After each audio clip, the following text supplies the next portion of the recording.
Good morning, everyone. Hope you're good. It's a bit gloomy here today.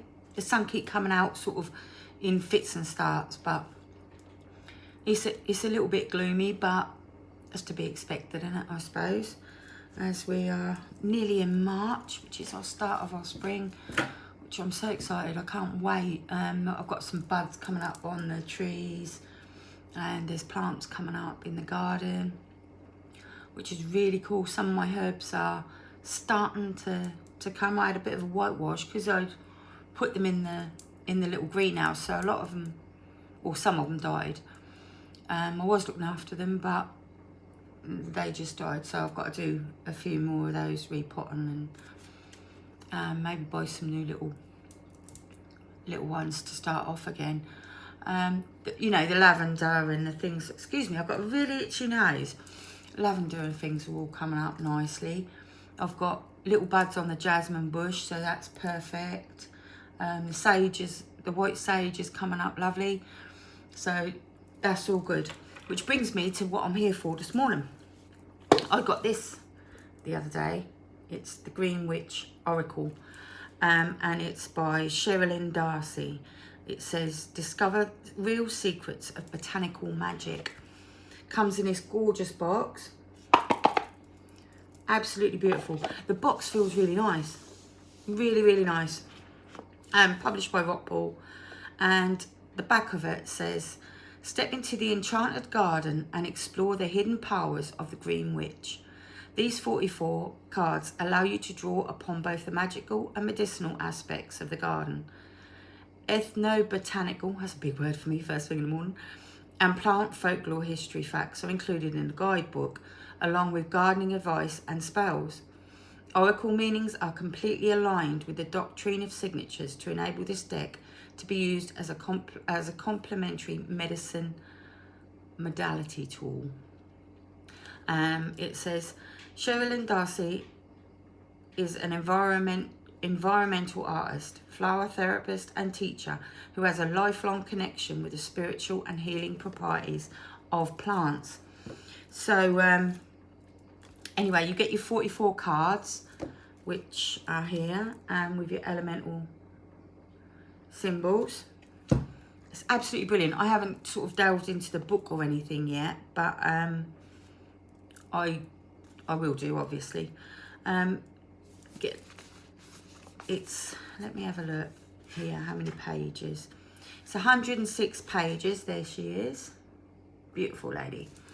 106 pages. It's got a bibliography, a glossary, which tells you like the meanings, like annual, a plant that lives its entire life from seed within one season or year. And then it's got anointing oil, an oil used to bring the energy of what is in it to another object or person.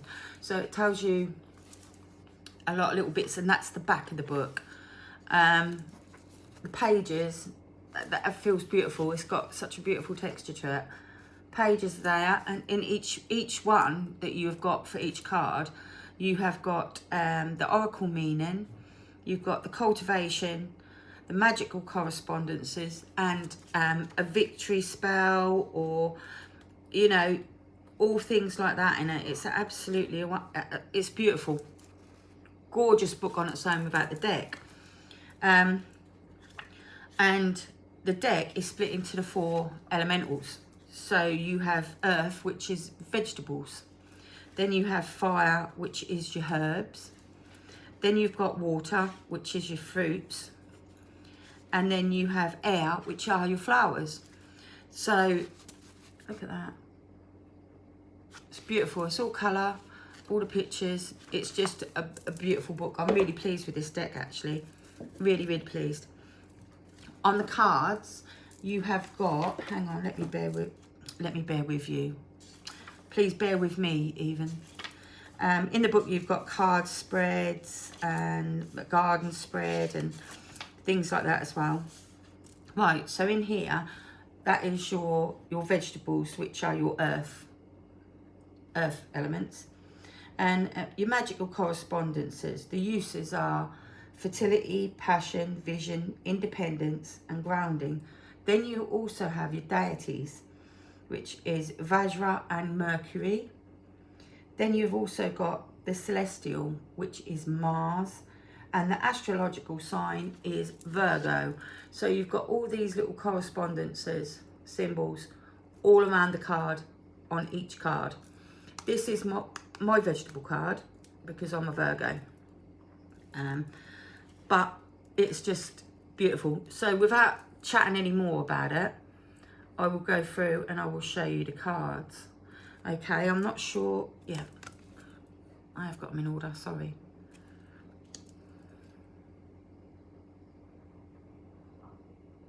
So you can see you've got your elements, and then you've got your astrological, and you've got all little bits in these cards.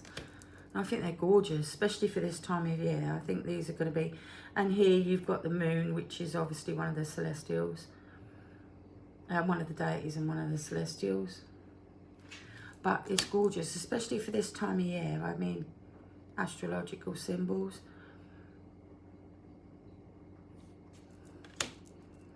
They're just beautiful cards. Quality's good. They're glossy, but it doesn't, you know, they're not so glossy that you can't see anything, as you can see.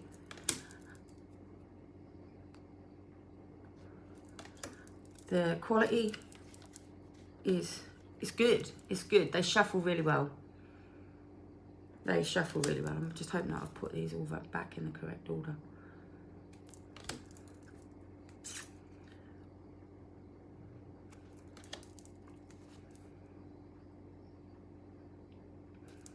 Now, like I say, you get your spell and your bits as well. But they're really, really nice. We are now going into the herbs. Sorry, my little dog's playing up this morning. She's had to go to bed because I can't. There's no way I can film this with her running about. She's a nightmare. She's a little Frenchie. I've always had big dogs. I had my Lupa, which was a big German Shepherd, hence my name. And she was no problems at all.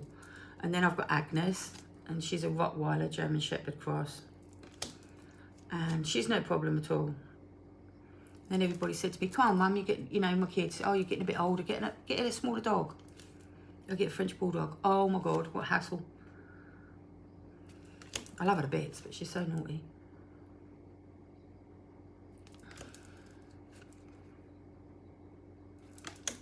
Ain't they gorgeous?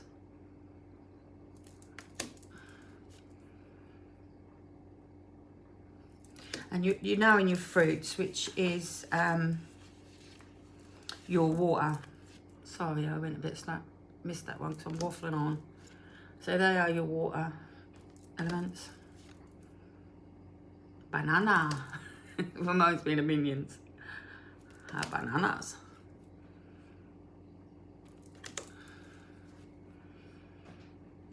Do you know what? It was only a few years ago that I realised a tomato was a fruit. I always thought it was a vegetable. I don't know what made me think that, but I always thought it was a vegetable.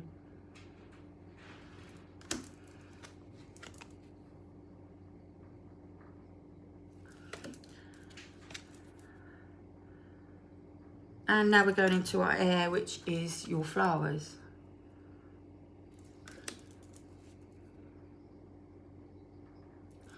That's what I need to do, focus, because I'm all over the place this morning.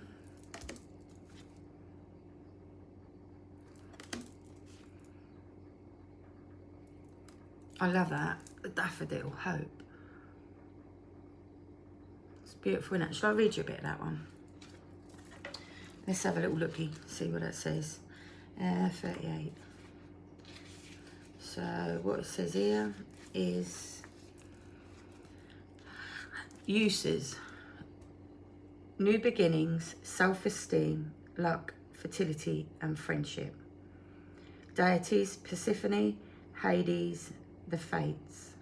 The celestial is Pluto, and the astrological sign is Taurus. So for any of you what are a Taurus, I will read you the meaning today. And the quote is: "Garden as though you will live forever," and that's by Thomas More. Daffodils indicate a reprieve for those who need it, and a time to renew faith, not only in life, but in those around you. Daffodils will lift optimism and help boost endurance, while encouraging you to keep going. This is also a period of personal growth and spiritual awakenings, and answers can be found within aspects of these. Listen to your inner voice, but do not become overwhelmed with negative self-talk. So I thought I'd just do a little bit of that for you.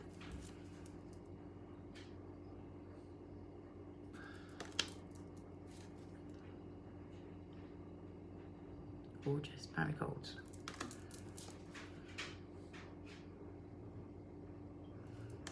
That gives you the proper name as well. Do you want to laugh? We've got snapdragon. Okay, now the proper name is Antirrhinium majus. I'll stick with snapdragon.